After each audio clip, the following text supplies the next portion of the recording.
And now, to introduce our speakers for today's program, here is Chris Mccaskill. Chris? Okay, I'm happy to be here today, and I'm really thrilled that we're able to bring such a energetic, active humanitarian team to talk with us. We're going to have 4 people today: Stan Allen, Pastor Ignacio Martinez Ramirez, Rebecca Eichler, and Caroline Fleming is going to be available to translate for Pastor Ignacio. But this group has come together to assist vulnerable, traumatized, injured, or ill immigrants. These are people who have left everything behind for a more secure future. And they come to Abba House in Celaya, and they come oftentimes robbed of their belongings, their rights. They're looking for some respite, and they certainly do find it at Abba House. Pastor Ignacio, for example, is the administrator of Abba House while he is attending law school and serving a religious congregation in Celaya. He started out delivering food to migrants along the railroad tracks. And now what we have in Celaya is a bricks and mortar way station for many hundreds of migrants every month. Stan Allen is worked a career in the United States as a licensed social worker. He had a private practice. He volunteered with the International Rescue Committee in Atlanta before moving to San Miguel 4 years ago. But Stan established a GoFundMe account for Abba House, and he has raised about $100,000 since its inception. And he uses that money to buy food, clothing, medical services, medical supplies. Most weeks he's procuring and delivering these items. But Stan, I know him personally, and Stan is one of those people that brings much personal support and compassion to the residents. And Rebecca Eichler is another very committed volunteer. She practiced immigration law for 20 years in the United States. She's on the board of the Latin American Relief Fund. She's a partner of Eichler Wright PLC. She holds a JD from William and Mary Law School and a Master's of Law in International Human Rights from the University of London. She has a long list of credentials, and because I want her to have more time to talk and tell us about her role, I'm going to not read all of it. Carolyn, thank you so much. I don't have a bio for you, but I know you're very much a part of this team, and we appreciate you so much. And with that, I'd like to turn it over to Stan to begin the presentation. Good morning, Rotary, San Miguel, and thank you, Chris, for your invitation today. And I also want to thank Chris. She has been a generous donor to Abba and has probably donated over 1,000 face masks to our Abba community. It's people like Chris who make Abba a really special place, so thank you. I also want to thank the Rotary for its continued support of Abba House. We presented about 2 years ago. Many things have changed, but what remains unchanged is Abba's commitment to provide humanitarian services to our migrant brothers and sisters who are fleeing violence and poverty and seeking safety and opportunity. Abba is a community of family where everyone is valued. Our shared humanity connects us with a compassion that values equality, human dignity, respect, and safety. Abba is indeed a sanctuary, and all who visit are changed by it. It's my job today to kind of give you the the nuts and bolts 101 Abba tour. So here we go. Almost all our residents come from the Northern Triangle countries of Honduras, Guatemala, and El Salvador. 90% are from Honduras.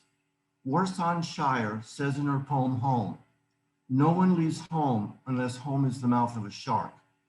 There are the sharks of widespread extreme poverty, the sharks of high rates of homicide and femicide, the sharks of corrupt government, courts, and police forces that allow gangs to operate with 95% impunity, and most recently, the sharks of climate change.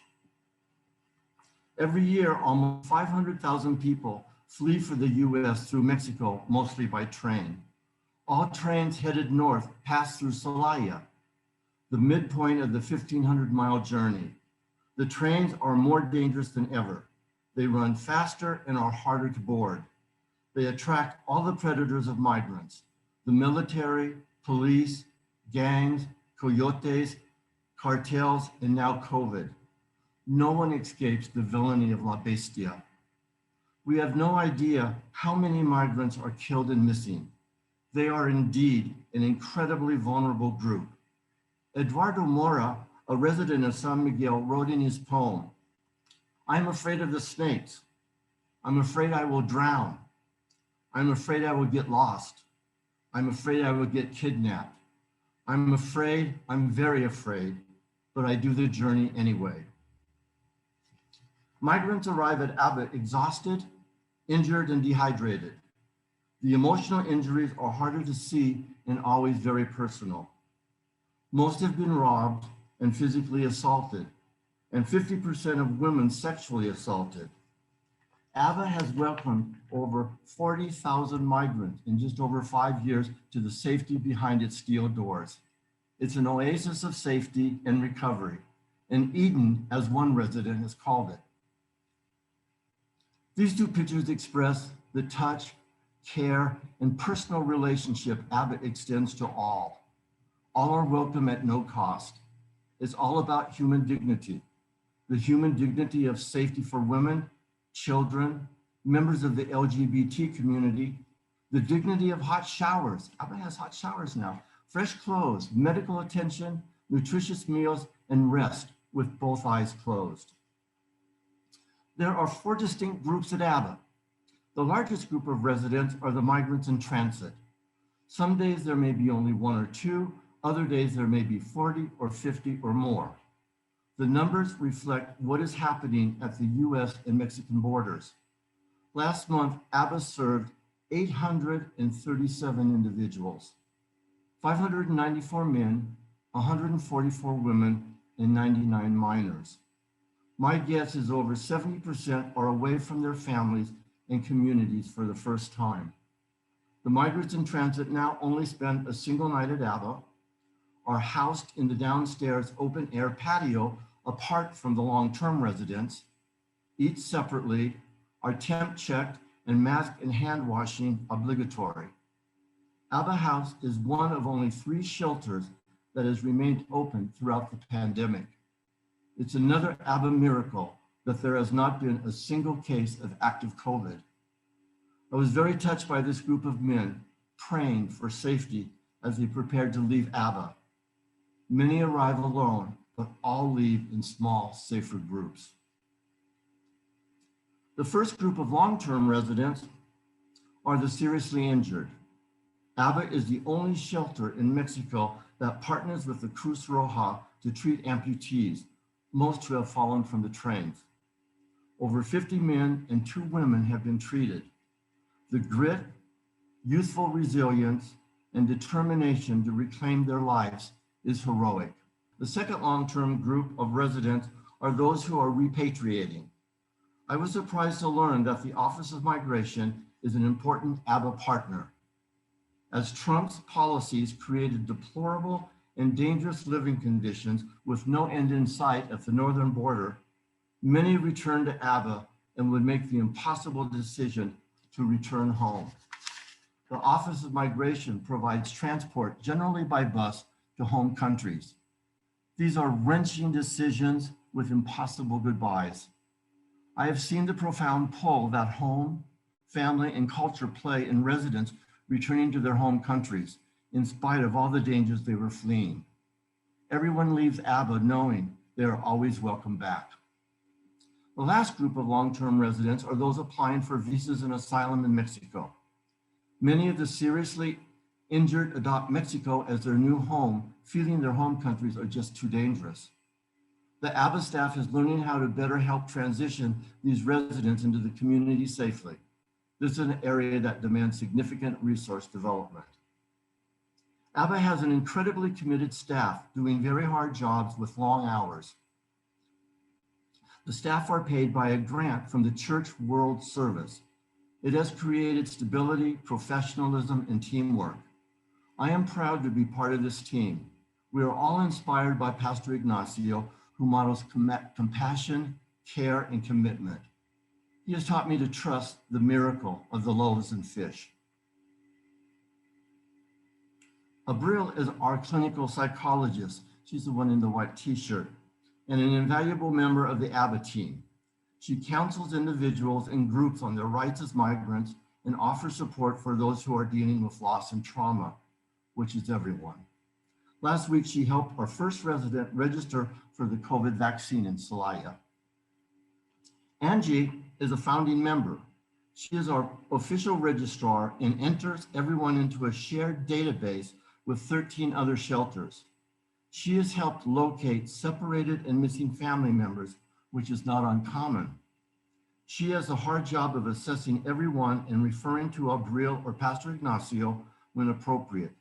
She also helps residents with shoes, backpacks, and clean clothes.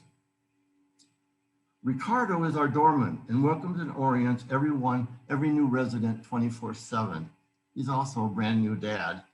He briefs everyone on Abba rules, COVID protocols, and helps them settle in and get some food. Everyone arrives hungry. Elvia graces the Abba kitchen 6 days a week. She is in constant motion, making creative and delicious meals for those at Abba and those who will arrive later. It requires great kitchen mathematics. Abba receives bi-monthly donations from major food bank, donations from the Red Cross, and generous local donors. My GoFundMe buys weekly groceries at Aurora Bodega and fresh meats from a local butcher, Tres Hermanos. Pastor Ignacio thinks Abba may be one of the only shelters that offers fresh vegetables and meats daily. This is Diego. We're so lucky to have Diego. Thank you, Latin American Relief Fund. Diego teaches a daily 2-hour class of basic studies. The curriculum is provided by the state of Guanajuato, and students are tested and can earn primary and secondary credits. We're so proud of this program. Andrea is our nurse and newest staff member. She runs the infirmary, treats injuries, and consults with the staff when referrals outside of Abba are necessary. Lots of foot injuries, abrasions, dehydration, and malnourishment. I almost cried when I saw Abba's supply of PPE for those occasions when there is a huge crowd of migrants. I established a GoFundMe page for Abba in September 2018. I must thank the dedicated donors who have made a significant difference in the lives of so many migrants. Everywhere you look at Abba, you can see the touch and reach of its support. The GoFundMe has bought over 1,000 pairs of shoes and backpacks, lots of underwear, socks, and groceries. GoFundMe has partnered with the Latin American Relief Fund and purchased a new van, and last year partnered again and purchased the building Abba had been renting for over 4 years. Ownership has brought many new possibilities. Abba relies on the generosity of its donors, and I want to give a huge abrazo to all those who have supported Abba in so many professional ways. I hope many of you will visit the GoFundMe page. Also, I am the Abba guy in San Miguel. So if any of you have donations of food, of shoes, of clothing, or of pesos, I'll be happy to come pick them up and deliver them to Abba House. We want to thank the Latin American Relief Fund for their 5 years of Abba support. A big shout out to Cher and Gary Davidson, who introduced so many of us to the work and mission of Pastor Ignacio and Abba House. Thank you, Cher and Gary. I want to end with this photo of Angel, 21 years old, from Honduras. He arrived about 5 months ago with the most serious injuries I've ever seen. He lost both legs and his left hand from a fall from the train. He has just finished his therapy and with sad goodbyes left on his birthday to visit family in Mexico. He's a rap artist. He goes by the name of Joe Guardado. You can find him on YouTube. I want to share from his recent rap, No soy de aquí, no soy de allá. I'm not from here, I'm not from there. Listen, brother, I'm Honduran. I want to tell you my story.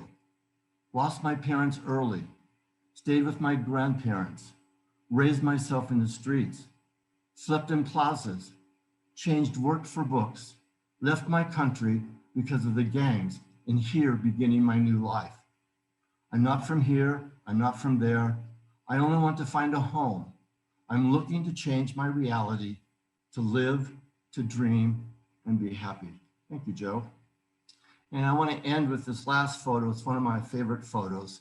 This is what it's all about, the innocence of children who can thrive and play safely. Thank you for the invitation today. And certainly, I hope any of you who may be interested in visiting Abba or doing volunteer work, contact me, and I'm happy to take people to Abba as things feel safer as we all are more vaccinated. Thanks a lot, everyone. Bye-bye. Hola, hola. Muy buenos días a todos y todas. Good morning to everyone. Qué gusto mirarles y que estén aquí. It's so nice to see everybody and that, to see everyone who's here.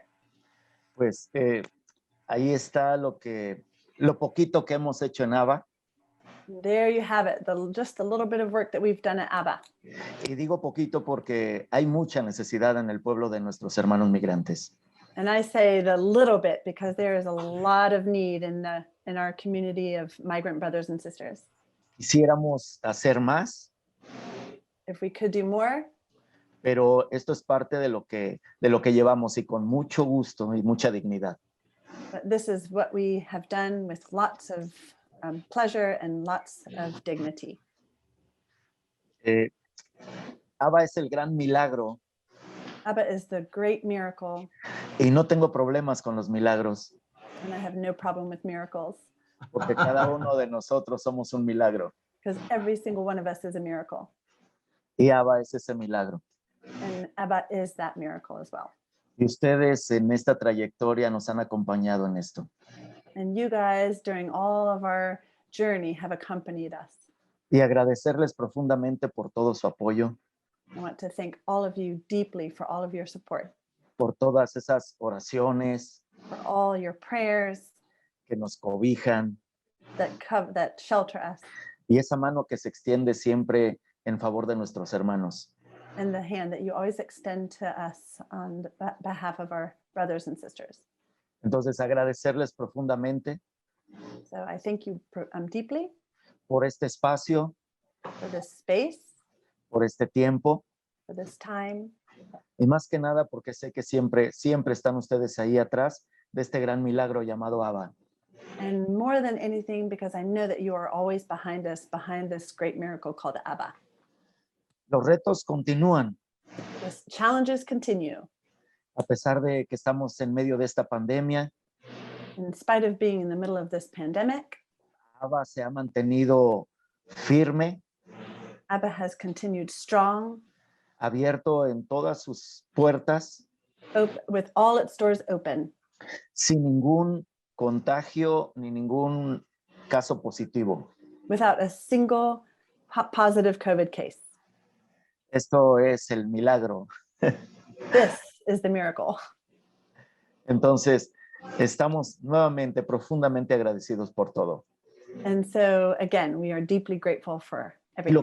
Lo que viene adelante, And what's coming ahead con base a la reforma migratoria, with the immigration reform that's coming, que ocurrió en el pasado mes de febrero, which happened last February, donde las familias o menores ya no pueden ser detenidos en estaciones migratorias.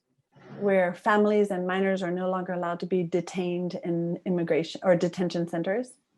Entonces ahora las están mandando en parte a Abba. And so they are sending them in part to Abba. Entonces tenemos muchos niños, So we have lots of children, muchas mamás, many mothers, muchas papás.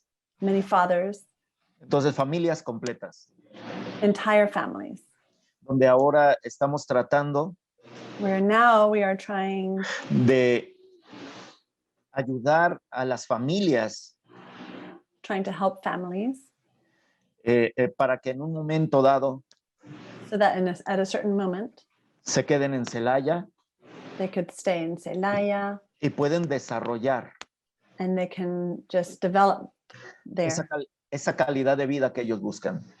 the quality of life that they are looking for, Que vivan con dignidad, that they may live with dignity, que cumplan sus sueños. that they may realize their dreams. Y como digo muchas veces, And as I say many times, hasta que la dignidad se vuelva costumbre. until dignity becomes a habit. Gracias. Thank you.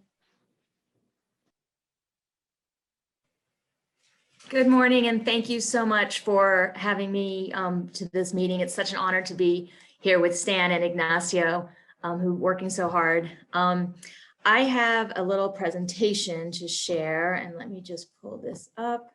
All right, so I'm going to start with, and I'm going to start today and end today with some good news. The first good news is that since Trump is no longer in office, I don't wake up every day fearful of what new cruelty is going to be visited upon another vulnerable group of people. Much damage was done in the 4 years under Trump, especially with immigration, and we are now just starting to repair it. So some of the things that we have gotten rid of under President Biden are the migrant protection protocols. We call it the migrant persecution protocols, which required asylum seekers with pending cases to, wait, what screen are you showing? There we go. Migrant persecution protocols required asylum seekers with pending cases in immigration court in the United States to wait for their cases to wait in Mexico while their case is processed and work their way through the system. This policy was blatantly in violation of US and international law. It was cruel and dangerous. People had no support. They had very little access to lawyers while they were in the United States. And according to Human Rights Watch, 1,500 people who were in the MPP program were killed in Mexico. And that doesn't even count the thousands who were kidnapped, extorted, and raped while they were waiting for their cases in Mexico. So that's ended, which is a good thing. The other, oh man, what's going on here? The other good thing is that expulsions of minors under public health provisions, the vast majority of asylum seekers arriving at the border were just summarily expelled without any sort of analysis of their needs or their cases, including unaccompanied minors. So under Biden, the expulsion of unaccompanied minors under this public health rule has ended. So that's a good thing too. The other thing is the refugee camp in Matamoros. There was thousands of people living on the banks of the Rio Grande River in Matamoros, sleeping in tents for over 2 years. With the end of migrant persecution protocol, these asylum seekers no longer needed to be in Mexico. They were allowed into the United States. So the government in Matamoros authorities have ended or have disbanded the refugee camps. The other thing that has ended is the tent courts. There was this ridiculous kangaroo courts that the US government had set up along the borders to provide just a veneer of legitimacy for these people, the asylum seekers seeking protection on the border. And this happened in pre-COVID days. And it was very weird for many people because they would show up to these tent courts and they were the only person who was there live. The judge was there virtually. The prosecutor was virtually. If they were lucky enough to have an interpreter, the interpreter was also there virtually. So only 8% of the people had lawyers. Many, if they didn't speak Spanish, didn't have a translator, and outside observers were prohibited. And of course, the Muslim ban, that was one of the first xenophobic, anti-immigrant, and blatantly racist policies that were enacted under Trump. It banned outright citizens of predominantly Muslim countries, and that was ended by executive order. There are hopeful signs in this new government. The head of the Department of Homeland Security, Alejandro Mayorkas, is a Cuban immigrant himself, and there are experienced people who care about human rights who are being put into positions of power. So as a result of that, we have increased the refugee numbers who are allowed to, refugee admission numbers from an incredibly low 15,000 to 62,500 people are allowed to enter in the US. Asylum seekers are allowed to enter, or rather refugees are allowed to come in. And there's also more humanitarian parole, which is what allows, just for under certain humanitarian circumstances, people can apply to enter the United States. So those are all really good things that are happening. Unfortunately, there are still damaging policies that are still in effect. The first one that's just horrifically damaging is the policy called metering. That it was one of the early Trump changes to asylum policy that limited the number of people who could apply for asylum. So they come to the border and just even asking for protection to be, to seek safety in the United States, they were put on a months-long wait just to ask for this protection. I want to note that creating obstacles like this to asylum law is against US law. It's against international treaties that the US is obligated to follow. Currently, there are still more than 16,000 people waiting on those lists because of the ports. The US border ports have closed during the pandemic. There are many people, especially for some reason, Africans and Haitians that are still waiting at the border, and they've been waiting for 2 years or more. The other really horrible thing that is still happening is it's called Title 42, which is a very obscure public health law that was enacted to give quarantine power to public health officials. Stephen Miller, Trump's chief racist, twisted this, and they used COVID as a pretext. They closed the border to a specific group of people, namely people who are arriving at the border without visas and who might be detained in a group setting. So they used this very obscure law to protect generally protect the population, to keep out and to close the border. Since March of 2020, so this is in 1 year that this Title 42 expulsions have been in effect, 650,000 people have been expelled. That takes place in an average of maybe 10 minutes. People come to the border, there's almost no evaluation of their legal rights of what their situation is, and they're just basically put on a bus and sent back to Mexico. And again, this is completely in violation of the protections required under the law to protect refugees, to screen and protect refugees. The other thing that's happening still is family separation. It's not in the same way that we heard about it before, where they were just by policy separating families, but it's happening in a more secret way almost, or a more unknown way. So the US government only allows nuclear families. They recognize nuclear families, mothers, fathers, children.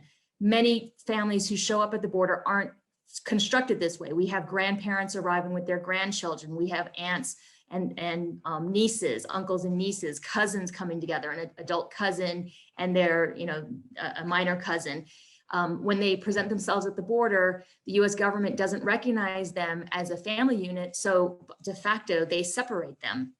And as a result of that, we have desperate families who send their children across alone because they know that young children will be allowed. They're not expelling minors anymore. So parents are forced to make the decision, if to protect their children, to send them across the border on their own. There are currently over 20,000 unaccompanied children in HHS custody. So this is, the right wing is characterizing that there's a crisis at the border, and there is one. And I would say that it's a crisis of consciousness and humanity, and the fact that the rule of law has been eviscerated at the border. This, again, is not the way asylum law should operate. Asylum is a right. There is a definite basic human right to migration and a definite right to asylum, and we need to restore the rule of law. This is a picture of the Matamoros refugee camp that had been in effect in Matamoros for several years.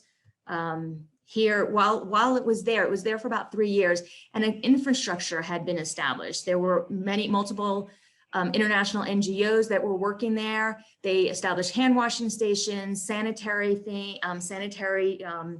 resources for people. And because the camp has been disbanded, all of these services are no longer available to asylum seekers. Instead, asylum seekers are no longer actually even welcome in Matamoros, and they are sent to, well, what happened early on, asylum seekers in Matamoros were arrested and they were sent to Reynosa, a more dangerous city. And right now they live on the plaza here. This is a picture that my friend Felicia Rangel Sampunaro took. And this is the infrastructure that is currently in place for refugees at the border. There are about 700 people living on the plaza in this open, unshaded area in the border of Texas. For these 700 people, there are 4 porta potties, which were actually donated by the Reynosa Rotary Club. So thank you, Rotarians. But this is clearly not a sustainable thing. This is not humane, and this should not even exist. There is one US nonprofit organization on the ground helping, and that's the Sidewalk School for Asylum Seekers. The Sidewalk School started by providing school for asylum seekers, and now it's pivoted to identifying the most vulnerable people on the plaza and providing them with housing, medical care, and legal assistance. So I want to say, quickly what's happening just in general in the state of Tamaulipas and at the Texas border. So in Matamoros, specifically in Tamaulipas state and specifically in Matamoros, the officials have had enough. They don't want people that the US is expelling under this Title 42. And so they're refusing to accept them. They're refusing to accept families with young children. They don't want refugees sleeping on the banks of the river anymore. They're saying that they don't have room in their shelters and that DEEF, the Mexican Family Services Agency, should be handling them. And so they're saying, we're not gonna take any more families.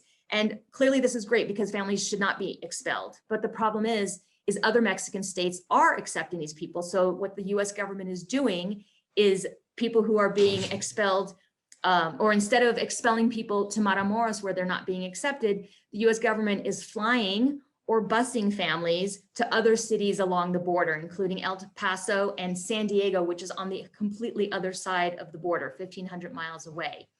And then they bring them to another US border city and then stick them on the bus and send them to these more dangerous cities, Reynosa, Nuevo Laredo, Juarez, Tijuana. All of these are dangerous places for migrants without any support. So, the US is superficially ending expulsions in Matamoros, but just getting around it by sending them someplace else. Here's a case in point. This is a picture of a teacher from the Sidewalk School, Gabi. She was in the MPP program. She lived in Matamoros for 2 years. And when MPP ended, people were allowed into the US, but Gabi's case had been closed by some accidental clerical error. Out of desperation, she and her 5-year-old son crossed the river. She presented herself to a US immigration official where they were detained for 4 days in a mass incarceration camp in Donna, Texas. Then they were flown to San Diego. They were told they were being processed, that they would be processed in San Diego. So they got on the plane. Had they known that they were going to be expelled, they certainly would not have gotten on the plane, but passengers weren't being told that. So once they arrived in San Diego, all of the passengers were loaded onto 3 buses. 2 of the buses took people to Tijuana. 1 of the buses went to a shelter in the United States. None of the people there knew what was happening. Activists and advocates who work with these people see no rhyme or reason in how it's being determined. It's just luck of the draw on which bus that these people got on. Gabi got on a bus and was deported to a shelter in Tijuana. It took 2 days for the Sidewalk School directors to find her. So when they did find her, she was in this shelter on the outskirts of Tijuana, down in a canyon, down a dirt road. And this shelter, like Albergue Abba, is run by a heroic pastor who doesn't turn away people. They try to keep it clean inside the shelter, but there are no COVID tests. When Gabi was there were 800 people staying at this shelter. On average, this shelter welcomes 700 new people a week. Earlier in the week, there were 1,200 people staying at this shelter. So, the US keeps expelling people and they're sending them to these places that really aren't equipped to handle it. In the time, unlike Abba, in the time that Gabby was at this shelter, she only had oatmeal to eat. So when the Sidewalk School directors came there, they gave some donations to the shelter and are going to continue a program with partnership to provide some support to this shelter. Back in Reynosa, so now the Sidewalk School has started working in Reynosa. They visit the plaza. Felicia and her partner Victor visit the plaza 7 days a week, looking for vulnerable people in need. This is a father who carried his daughter with spina bifida from Honduras. She can't walk. She needs a catheter to urinate. And last week, the US government expelled them to Reynosa. So there's just, what's happening is unconscionable. They've located and identified this family. The little girl her arm in the center picture looks like it was infected. They got her medical care. They offered them housing, but they didn't accept it. These families were relocated off of the plaza. The woman on the left-hand side has a child with autism, and the woman on the right-hand side has a 1.5-year-old. So they just, the Sidewalk School identifies people, they provide them housing, and then they immediately connect them with attorneys and any medical assistance that they might need. So I told you that I would end my thing on a good note. So this is the good part. The Sidewalk School, there are people helping. I find this quote to be true time and time again. When we do this work, we're surrounded by some people who are in absolutely horrific circumstances. And at the same time, we encounter people whose lights shine so brightly, people like Stan Allen, Pastor Ignacio Martinez Ramirez, Felicia Rangel Samponara, and her partner, Victor Cavazos. And importantly, people like you, Rotarians who come and take the time to come to these meetings to learn about these underreported issues, and you do something. So what can you do? I'm going to encourage you, everybody, if you're a US citizen today, to call your representative and demand that these Title 42 expulsions end. They are unconscionable, they're dangerous, it's horrible, it is not in the public interest, there's no public safety being protected at all. And of course, what can you do? You can donate. Stan has given you one way to donate through his GoFundMe page, and I just want to say that providing these services costs money. There are small grassroots we are small grassroots organizations. Your donations go a very long way. If you donate to the Latin American Relief Fund, you literally keep the lights on. We pay the utility bills, we pay for the teacher, as Stan pointed out, and we help buy the van that brings asylum seekers to their immigration check-in appointments, to their doctor's appointments. So without your tax-deductible donation, we couldn't do any of these things. The other organization that I want to highlight, of course, is the Sidewalk School. They are the only international NGO operating in Reynosa, and beyond providing daily school to the children in migrant shelters, including Albergue Abba, they seek out and they support the most vulnerable people at the border by providing shelter, medical, and legal aid, and provide them with safety. So that's all I have to say. Thank you so much. I know I went over my time, but I really appreciate the opportunity to share this with you today, and thank you so much.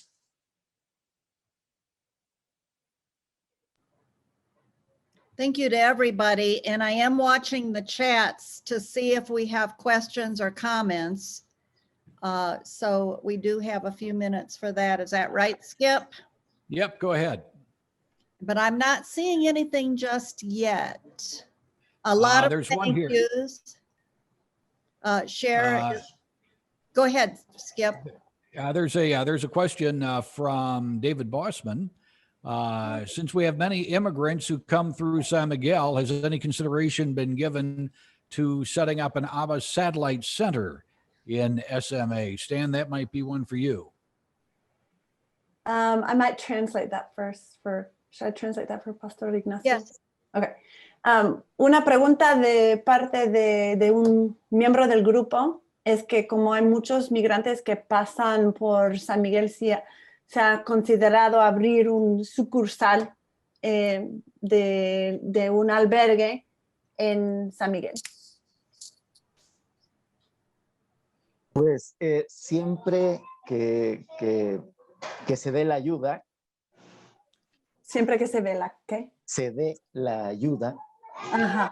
So yes, as long as there would be support for that, se puede hacer, one could, nada más que se duplicarían los esfuerzos. just that it would imply lots of effort. La estrategia que nosotros hemos creado con base a esa característica And the considerations that we have given for that kind of an effort es que las personas que vean migrantes por San Miguel is that people who see migrants in San Miguel las refieran a Abba refer them to Casa Abba, y puedan llegar acá con nosotros. and they can just come here to Celaya with us, Sin contar without counting on que San Miguel es un paso en cierta forma para ir hacia San Luis Potosí. also considering that San Miguel is a stopping off point on the way to San Luis Potosí.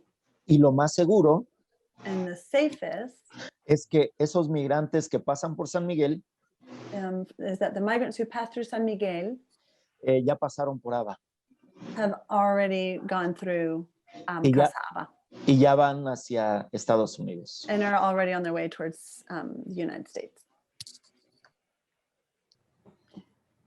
Another question for Pastor Ignacio.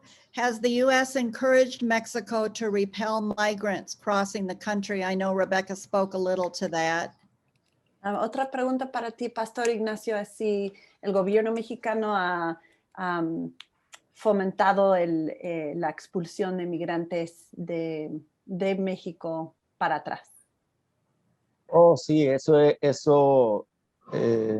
híjole, eso nos tiene todavía muy molestos Yes, that's definitely still true, and it bothers us a lot still. porque ellos han mandado a la Guardia Nacional a las fronteras Because the Mexican government has sent the National Guard to the Mexican border para detener el flujo migratorio. to stop the flood of migrants coming in from Guatemala. Entonces es lamentable So that is a shame que nuestro gobierno that our government está atentando con el libre paso de nuestros hermanos migrantes, is trying to stop the free passage of our migrant brothers and sisters. porque ese es un derecho que tienen nuestros hermanos, el libre tránsito. Because free passage is a human right that our brothers and sisters have. Entonces es muy triste que no solamente estén deteniendo, So it's very sad that they're not only stopping sino que están expulsando. the flood of migrants, but also exporting them back or deporting them back. Esta doble moral del gobierno federal. So it is the double standard that our federal government has. Another to add- question. And did you want to say something, Stan? I just wanted to add something from my experience. I've been at Abba now for about 3 years. And after the caravans were coming through, actually, Abba House was on the front lines in some uncomfortable ways that we didn't invite. On several occasions, the military would sit outside the Abba doors, and they wouldn't try to enter. They didn't try to communicate. They just tried to kind of, intimidate. Also, I have to say what a hero Ignacio is. And this probably is some of the complexity of starting another shelter somewhere else, because security is incredibly important. Every life of migrants have been threatened every step of the way. And to keep them safe means Abba has some extraordinary means. We have an incredible camera system, of security system, but we've actually had coyotes at the front door, making threats against Pastor Ignacio's life if he didn't turn people over. So we're very happy to have strong steel doors and the security that we have, but that's an important piece of what we do at Abba. The security is primary. Another question. What are the efforts being done to help migrants understand the laws of legal migration before they head to the US? Otra take pregunta. that. Okay, yeah. The reality is that most of these people traveling have zero chance of legally immigrating to the United States. You would need either a family member to sponsor you or an employer to sponsor you. It's thousands of dollars. It's a years-long wait, if at all possible. And so it's really not an option. I've also discovered that on their journeys, when I've come to speak to migrants and tell them of what is waiting for them at the border, they don't really want to hear it. They have in their mind what their journey is going to be, and they are determined to see that journey through. I just wish that they would stay at Abba, because there's so much more support for them there than at the border. Once they arrive at the northern border, it's really a horrible situation for them. All right. Stan, Pastor Ignacio, Rebecca, I want to thank the three of you for a wonderful presentation. And Caroline, I want to thank you as well for doing an outstanding job in translation. Diego, I don't know whether Ron had provided you our certificates of appreciation. Did he do that? Typically, we show our certificates of appreciation, but we'll email them to you. It's an appreciation for your appearance here today, and we'll send it to the four of you. It's going to be for a donation made in your name to Polio Plus. 10 polio immunization shots will be made in your name. We'll send the certificate appreciation along to you in an email, and I want to thank you again for doing today's presentation. Thank you so much. Thank you. All right. you. Okay. Before we get out of here, Tom Schneider. Yeah, I just want to tell everybody that this on the Rotary Midday website, this presentation will be available if you want to send others to the Rotary website. We have a number of our projects, and we've done a significant amount during the pandemic with supporting a number of different organizations. But it's Rotary SMA Midday. So it's Midday with 2 Ds, RotarySMAMidday.org. Go there, and if you got any questions about anything, or really just want to know somebody's email address or something like that, but please go by there and tell your friends to go by there. There's a lot of good information there, as well as a donate button. Thanks, Skip. Back to you. All right. Very good. And with that, this meeting is adjourned.